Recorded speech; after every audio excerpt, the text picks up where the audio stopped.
Hi, my name is Mark Smansky, and I'm with Soldiers Angels, a national nonprofit organization which works to ensure that our service members, veterans, and their families are supported, uplifted, and remembered through a variety of programs. And today we're continuing our Tribute to Our Heroes video series with Darrin Domko, a retired Army veteran and a frequent volunteer at Soldiers Angels headquarters office in San Antonio.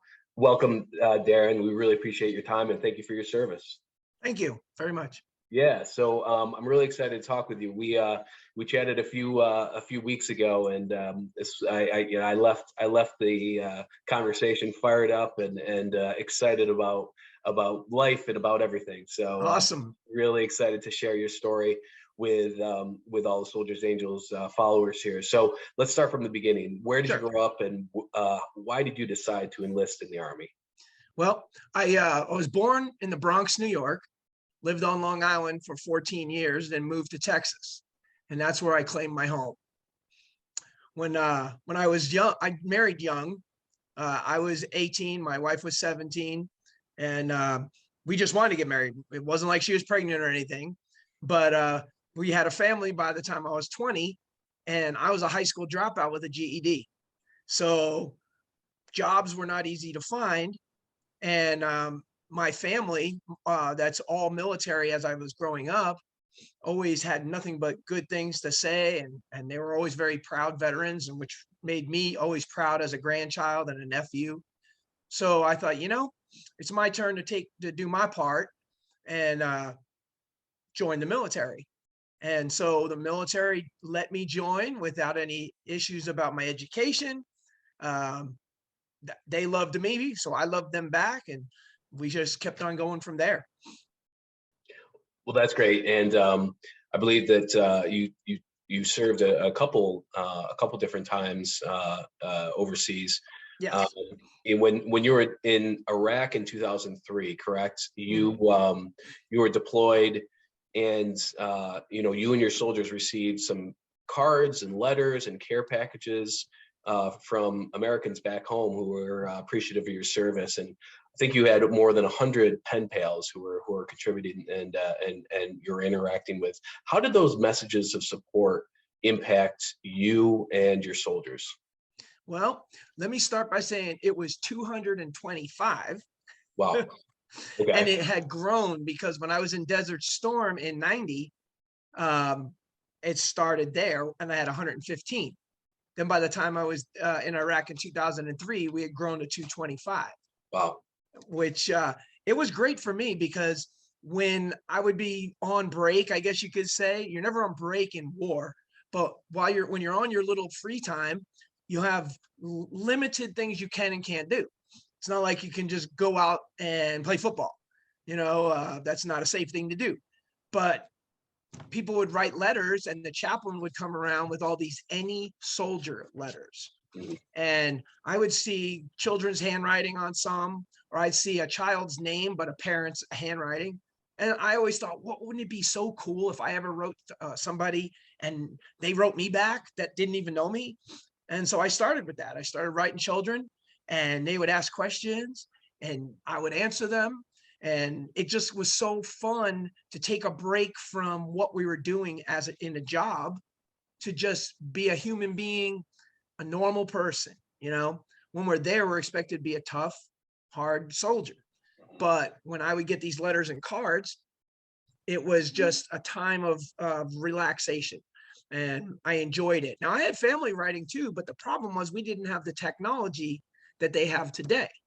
So letters could take anywhere from 2 to 3 weeks, and then 2 to 3 weeks to come back. So sometimes you were sitting around waiting 6 weeks for the reply from somebody.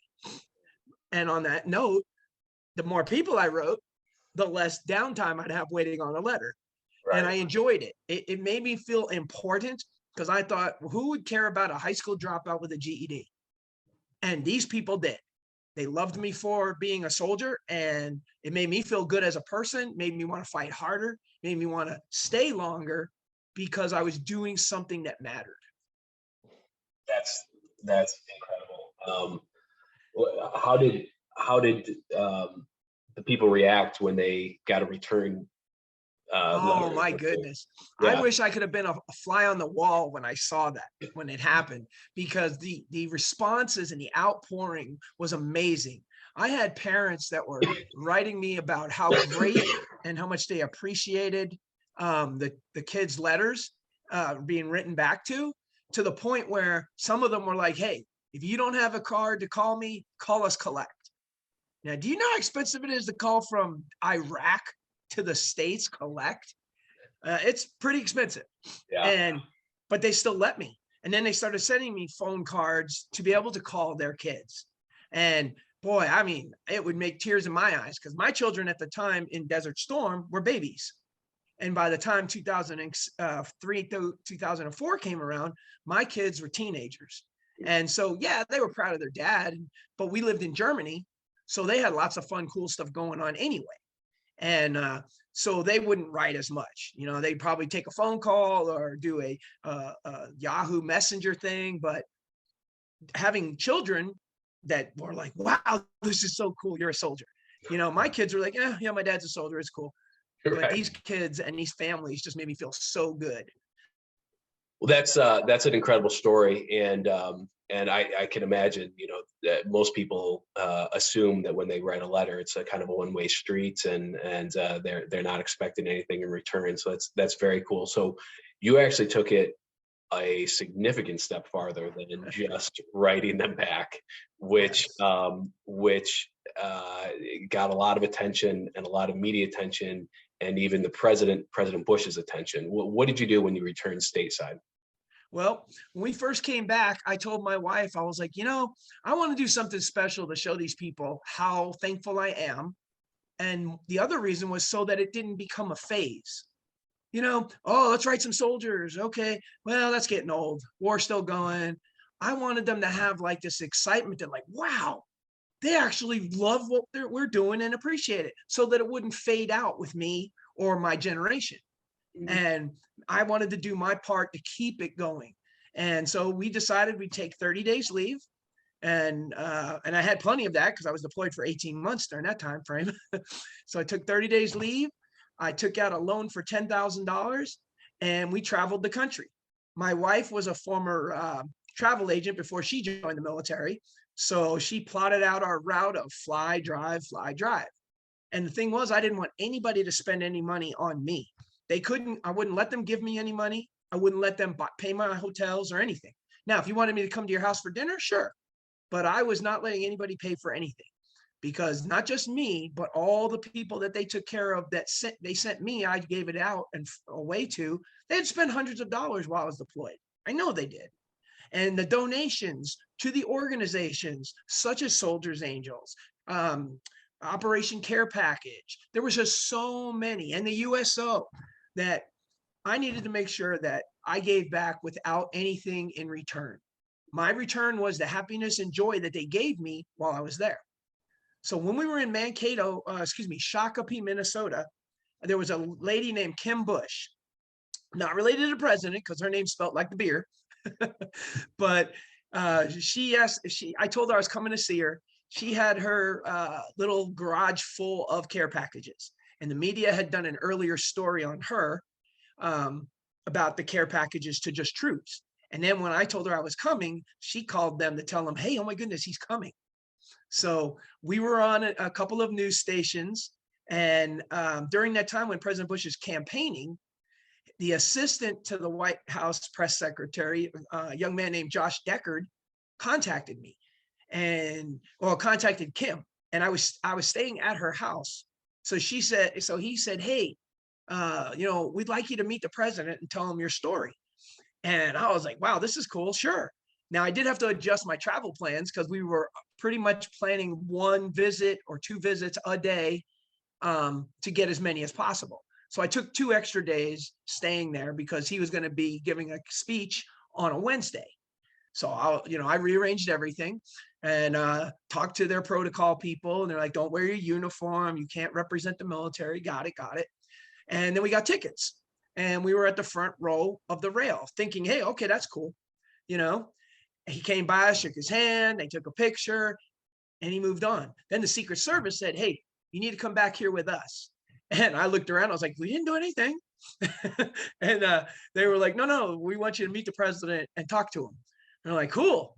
Well, Kim, that I had all this happen because of, and one of her other friends, they all were with us. So we had to jump the rail because they couldn't get it disconnected. And then the Secret Service is saying, hey, oh, the president, he went the wrong way again. Come on, we have to run. And we're all dressed up, you know. Kim's in a dress. My wife and I are in brand new Western clothes. And so we run to the back and we get to the end of the greeting line. And it starts off with people like the mayor and the city officials and first responder chiefs and stuff. And then they get to us and they say, Mr. President, this is the soldier we were telling you about. And I looked at him and I go, oh, you were talking about me over foreign policy and breakfast? That's pretty cool, you know, because I'm not a shy person. So I didn't get starstruck when I was talking to the president, you know. And so we were talking, and I brought some pictures of the stuff we had done in Iraq, the good stuff, the stuff that the media doesn't want you to see. They want to see blood and guts because that sells. I wanted them to show them the humanitarian side that we did, that I supported. And so I showed him some pictures and I said, feel free to use them on your campaign because I fully support what we're doing and why we're there. And he said, thank you. And we talked for a good 20 minutes. In fact, he accidentally insulted Kim by calling her my mom. And Kim is actually the same age as me. But being a good politician, when she took her sunglasses off, he goes, oh, see, it was the sunglasses that made you look older. You don't look, you look, you could be his sister probably. And she love tapped him on the cheek. I was ready to dive out of the way because I was thinking, oh my God, she's going to hit the president and a sniper is going to take her out. But it was all in good fun. And that was the end of it for then. So we thought. After the president and them left, Josh stayed in touch with me. But my son got sick at the end of my tour. And I told Josh, so Josh told the president, and the president sent my son a get well card to the long-term hospital he was going to be in. And then he contacted the Louisiana governor and told him to make sure I got taken care of because that's where my son was going to be. So it was a really cool thing meeting the president and getting to tell him all about the stories. And I made sure he understood that the American people, through organizations such as Soldiers Angels, were responsible for my positive impact on our mission. That you guys, y'all, gave me the opportunity to be more positive and happy. You know, when you're away from your family, sometimes you get depressed. And then when you don't believe in what you're doing, you get angry. But I never did. And that's because of Soldiers Angels and organizations such as them keeping me positive and knowing that we were supported. Well, I can't imagine you being not a positive guy. You're one of the most positive people I've ever met. Can you tell us about a couple things, maybe a couple of highlights of the positive impact that you were making when you were deployed? Oh yeah, when I was deployed, there was a lot of soldiers that didn't have family. There was a lot of soldiers that joined and didn't have a good relationship with their family. So they weren't getting mail. You know, when mail call would come around, I'd get about 10 or 12 letters. Then when packages started rolling in, I was getting 15 to 20 packages. And these poor kids that, 18, 19, 20 years old, or a divorced dad or a divorced mom, we had all sitting around us, and I'm going through the mail and I felt guilty. So I would share the care packages. And then I started writing back to all the people and saying, hey, I appreciate the love and support, but I got more than enough. And I will be your friend forever. However, would you do me a favor and write this person or that person and get to know? And I would tell them a little bit about that person so that they would write a more personable letter. And next thing you know, it blew up. I mean, I started getting even more care packages and letters, and those guys and girls were getting care packages and letters. So it just kept growing, and just kept growing. I even bought shelves and set them up in where I lived to put up all the stuff that I had, because I had my own store of free stuff to give away. One lady sent me cases of Little Debbie snacks. So I would let everybody come through and get a few items. Not bad. And then they started getting it. And man, it was amazing. The friendships that we've made over the years because of it. And it helped a lot of my troops because I was a leader. I was a what they call the brigade fire support sergeant. I was the guy over everybody that was in artillery at my level. And so I had a lot of responsibility. And when I met with those parents and family members, I told them, if you know, hey, you stay, I'll take care of your kids, you take care of the home front. And then all those soldiers that didn't have a family member, I was like, all right, well, you give me a name of a best friend so I can contact that best friend and let them know that you're deploying, and I will take care of you and keep them informed. So I kept all these people informed, and thanks to the help of my wife as well. And so people grew friendships, people grew new families. And in the Army, everybody's your brother and sister because we have to count on each other. So we already had it, but now I help other people get a big family like me. That's what a wonderful story.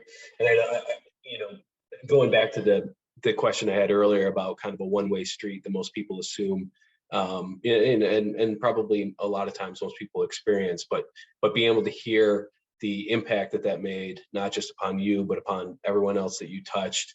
I mean, this is why Soldiers Angels exists. This is why a lot of other organizations exist. It's not just send something so you can feel good yourself, but the impact that you're having on real people who are really in harm's way and are sacrificing for the country and for you. So being able to hear that is just wonderful. I think for all the Soldiers Angels community and just what a testament to your leadership and your commitment to being able to share all those things with your fellow soldiers. You're retired now, and I assume that you just went back to your house and haven't done anything, and just sit at home all day and are twiddling your thumbs. Well, let me tell you, if I did that, I'd be one of those 22 a day people that had no purpose. Right. I found purpose. I always advise, and that's part of what I do here now. When I go to the VA and I see a soldier in uniform at the VA, that means they're still transferring into civilian life. They're active duty, they're either getting out or they're retiring. So they have to learn about their benefits. They have to learn about what's out there for them. And while my wife is the expert on all that stuff, I talk to them about how it feels to be out. Because I was a first sergeant, I was always in charge of at a minimum 120 soldiers. So when I don't have those people to guide, direct, and teach anymore, it gets lonely, but not for me, because I participate in all the things they have at the VA. They have meeting groups, they have clubs. That's how I found Soldiers Angels was here in San Antonio, because I volunteered to go to an outing with veterans to do food banks and do pet rescue and pack packages at the warehouse at Soldiers Angels. And so it gave me purpose. And that's the first thing I tell soldiers. When you get out, you're going to be wondering, what do I do now? Me personally, I never want to work again. That's why I only worked and one job. 23 years in the Army, I'm done. No, I'm sorry for those of you that have to work till you're 65. I retired in 2012, and I like it because I get to do so much other. I have 6 kids. I only saw one fully grow, and that's the one I have now, my 14-year-old. She is the only one. My other kids saw me a little bit of time, then I was deployed. Saw me a little bit. So I missed a lot of things of my children growing up as a parent. But they don't hold that against me. My 2 boys joined the Army, and they wrote me letters before they left and told me thank you. And they wrote letters that would make you cry, because as a parent, you always hoped that what you did would make an impact on them. Well, my boys told me it in letters. So it was a good example to set, and that way they could push the message when I was gone. And now here I go different places, and I don't actually affiliate with any specific organization, because they have plenty of good people working for them. I like to get those people that fall through the cracks. Those people, because there's a lot of veterans that don't have patience. There's a lot of veterans that are still grumpy and bitter. And so I like to talk to them and try to give them hope, and find a bad situation and show them the one positive thing in it. Even if it's something as conceited as me saying, hey man, I know you've had a tough time, but you met me and I can help you. So there's a positive out of all this crap you had to go through, Mhm. you know? And so I get to talk to veterans. I have two that live with me right now. They're my family. They're my brother and my sister. One of them was actually my soldier in 1998. He went on to be an Army Ranger, but his family didn't like to join the military. And so they left him and he had nobody. And when he got out, he was living in a homeless shelter in Indiana. And he called me because I always told my soldiers, when you are tired and you need help, you can call me. It doesn't matter if I'm still in the Army or if I'm on planet Venus, you can call me. And they did. And I helped him. And then he needed more help than was expected. So we brought him into our home and we take care of him. We take care of him literally. So it worked out great for him. He's Uncle Joe. And my daughter loves him and he's a great contribution to our family. And then I had another person, an Air Force young lady that I went to school with when I got out for computers. She had a tough time. She had PTSD as well. She was trying to make things work, but as I followed her on Facebook, because she was my friend, I saw a lot of things that made me worry that she might not be in a good state. So I had her, she was driving from Florida to Texas. I said, hey, you need to stop in here and take a break. You can't drive that far. You need to stop taking a nap. But my ulterior motive was to counsel her and talk to her about where she's going. And when she got here, she stayed here. We offered her a room and she stays with us because she needed help and she was by herself. So now we have two. And the funny thing is, we all counsel each other. You know, civilians don't always quite understand what we've been through. And they may understand it through reading books, but unless you actually experience some of the things that we've experienced, it's not the same. So talking amongst your own actually helps a lot more too.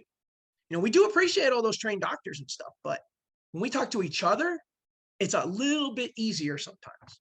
So that's what I do now in my spare time is I take care of my brother and sister here and I spread the message. And like my daughter who sees all these things, I told her, well, since you need college, since you need hours to graduate from high school, volunteer hours, let's do something that makes a difference, something that's close to my heart. So we are going to start going when the school year starts to Soldiers Angels on a regular basis in between my daughter's super busy schedule and volunteer there, whether it be care packages or something else that they're doing or whatever they want to help. Because the one thing that I left out earlier that I wanted to share with you about Soldiers Angels, this is probably the greatest thing that ever happened, aside from when I was deployed, was Patty Bader, the original founder of Soldiers Angels. I was one of her original soldiers. And all those years of care packages and Soldiers Angels support, when I got assigned from Germany to Texas at Fort Bliss, we had trailers in a big sand bowl, like we were deployed again, because they were building new structures for us. And one of my trailers was my soldiers' day room. Okay. Day room is so that they can come, relax, kick back after work because they're not at home and their trailers are small. Well, it's illegal for soldiers on active duty to solicit for donations. It doesn't matter that you're a nonprofit. I'm not allowed to say, hey, Soldiers Angels, would you send me this? I'm not allowed. Right. So the way around it is just tell them what you do have. And then you figure out what I don't have. So I went one step further. I was telling Patty about how great it was to be a first sergeant and affect more people. And I said, but let me show you what we have here. So I took a picture of an empty day room with a broken ping pong table and a couple of chairs and a couch. And I said, yep, this is ours. This is where my guys get to come and relax. Well, Patty understood the implied task, or as they say today, she understood the message. Right. Right. And so all of a sudden, I received 3 TVs from Soldiers Angels. I received 3 Xbox systems. I received board games, decks of cards, writing paper, snacks, all kinds of cool stuff from Soldiers Angels. But I didn't solicit for donations. Right. She knew what I meant. And when they got all that for us, I went out and purchased DirecTV for our soldiers in their day room so they could watch NFL Ticket, watch football games, whatever, so that they'd have a real day home daycare, not daycare. They were children. So yeah, it was a daycare, but a real place for them day room to just hang out and kick back. And they loved it. And Yeah. it was great for morale. The troops were so excited. They couldn't believe it. And then they actually started, then Soldiers Angels individuals were sending me other stuff at just random. Like I got 3 laptops sent to me because they wanted me to have laptops set up in there for the soldiers. So I set up 2 and I did a soldiers poker game, a free poker game to win a laptop. Nice. Just made it more fun, you know? So that's how that ended up happening. But I had to share that because that was all Soldiers Angels, starting with Patty Bader, who I did get to meet, by the way. And she gave us a bunch of goodies and cool stuff too. And I still have a boatload of their little blankets. Every time something new would come out, I have the original t-shirt. I brought with me, is I don't know if you can see it, but I brought the Soldiers Angels coin. Yeah. That's the original one. I don't know what the new ones look like, but this is the original. And it came in a little box with a cover on it, like a medal, you know? So it's just an amazing thing. And that I have to say, thank you to you for being interested. And thank you for the people that are being part of it. No, that's what a wonderful story, and a great example of the way I think that Soldiers Angels understands what service members and veterans and their families need. You know, sometimes it's not a super sexy thing. Sometimes it's not a laptop or a TV. Sometimes it's socks. Sometimes it's blankets. Sometimes it's Girl Scout cookies. But exactly, there are a lot of small things that's I think that people don't recognize that a soldier or a deployed service member or the family back home actually needs, just very, very simple things. And Soldiers Angels does a great job recognizing that need and then trying to make sure that people feel as welcome and as provide that gratitude that I think we as Americans want to be able to provide, but sometimes don't really know how. So what a great organization. And going back to your point of finding purpose, that everyone needs to find purpose, right? And when you're in the military, you have that purpose for those years that you're in there, and when you leave, it's sometimes a struggle to find that again. But civilians, myself, finding purpose is a challenging thing, and to have an organization like Soldiers Angels that says, no matter what you're good at, whether you like sewing or baking or writing cards or donating or whatever it is that or showing up at volunteer events or whatever it is, that there's a place for you at Soldiers Angels. You can find purpose here, and the people that are recipients of that appreciate it just as much as you did while you were in. Yes, absolutely. And it's therapeutic. Now that I'm out, it's actually a good therapy. It's a positive thing to do, and you're helping others. And if you're truly a dedicated veteran that did it for the pride, not for the money, not for the college, but you did it because you wanted to be a soldier and you're proud of that, then giving back like that makes you feel better, and it's therapeutic.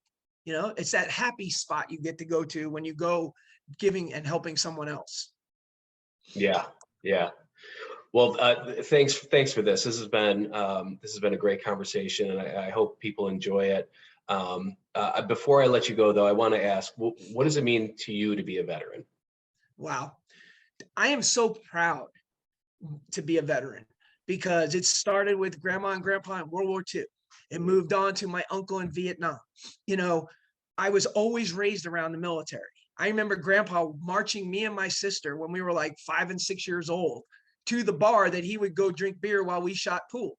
Right. Now, of course, we were little kids, so they give us a Coke with some cherries in a glass and quarters to play with the pools while Grandpa sat at the bar and drank beers. But he marched us back. He didn't drive. So that pride of being a soldier. And then my uncle from Vietnam, he's a member of the American Legion, and he was the commander at one time.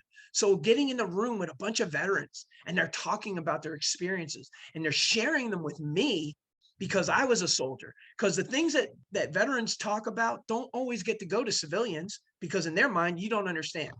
And whether it be a sad situation that makes them cry or a happy situation that makes them cry, veterans at that place would tell us, and I was like, oh, wow, this is so interesting. This is so cool. I hope someday I can be a soldier too, which affected both my sons. They were both like, wow, this is so cool.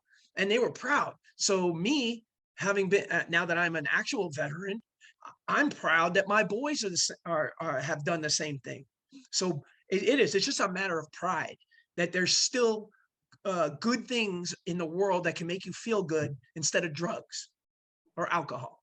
You know, that's what being a veteran to me is, that pride, that selfless pride of doing stuff for others without expecting anything in return.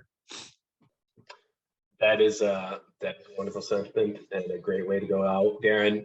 From all of us at Soldiers Angels, I want to thank you for your service to your country, and your continued service to your community, and to your fellow soldiers, and to everyone who can still call you up when they need a helping hand. So I want to thank you. Thank you. My pleasure. Awesome. Well, thanks everyone for watching this tribute to our heroes video. If you'd like to join us as a volunteer, find your purpose. Or if you'd like to register for your support, from Soldiers Angels, visit us at soldiersangels.org and follow us on Facebook, Twitter, Instagram, YouTube. See what we're up to. Find all the fun things that are happening. Find all the ways that Soldiers Angels make an impact on people's lives. It's a great community, and if you're already a part of it, thank you. And if you know of people who are looking for purpose as well, tell them about Soldiers Angels. Thanks for watching, and have a great day.